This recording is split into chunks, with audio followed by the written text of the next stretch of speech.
নমস্কার সম্মানীয় দর্শক মণ্ডলী, সম্মানীয় শিক্ষক শিক্ষিকাবৃন্দ।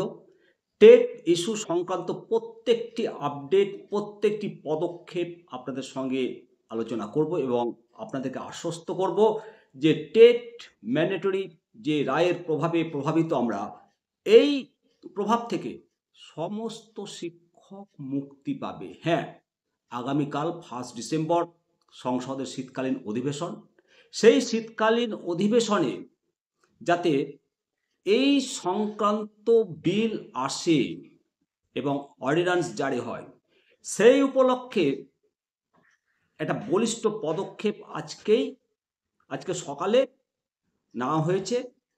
সর্বভারতীয় জাতীয় শিক্ষক ফেডারেশন উত্তরপ্রদেশের পক্ষ থেকে মাননীয় সাংসদ 28 খিড়ি লোকসভার সাংসদ মাননীয় শ্রী উৎকর্ষ সিং ভার্মাজিকে টেট পর্ব সম্পর্কিত একটি স্মারকলিপি প্রদান করেছেন এবং আগামীকাল 1 ডিসেম্বর থেকে লোকসভার যে শীতকালীন অধিবেশন, সেই অধিবেশনে এই স্মারকলিপি উল্লেখিত বিষয়টি উপস্থাপনের জন্য অনুরোধ করা হয়েছে।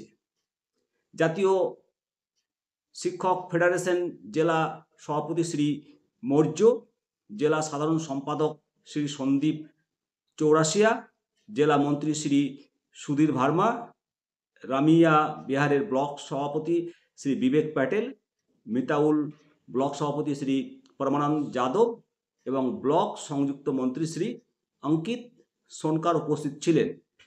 উত্তরপ্রদেশ শিক্ষকদের পক্ষ থেকে কেন্দ্র সরকারের কাছে বলিষ্ঠ আবেদন জানানো হয়েছে যে সর্বোচ্চ আদালতের সিদ্ধান্ত অনুসারে টেট বাধ্যতামূলকভাবে যে প্রয়োগ করতে হবে, এটি শিক্ষার গুণগত মান বজায় রাখতে এবং শিক্ষকদের স্বার্থ বজায় রাখতে অত্যন্ত গুরুত্বপূর্ণ ভূমিকা গ্রহণ করছে।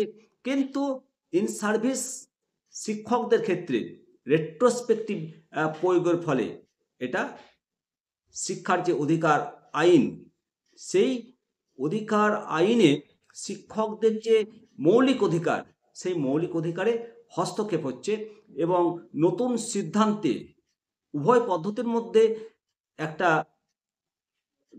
বর্তমান শিক্ষকদের যারা ইন সার্ভিস রয়েছেন তাদের একটা গভীর চাপ এবং অসুরক্ষার অভিজ্ঞতা হচ্ছে।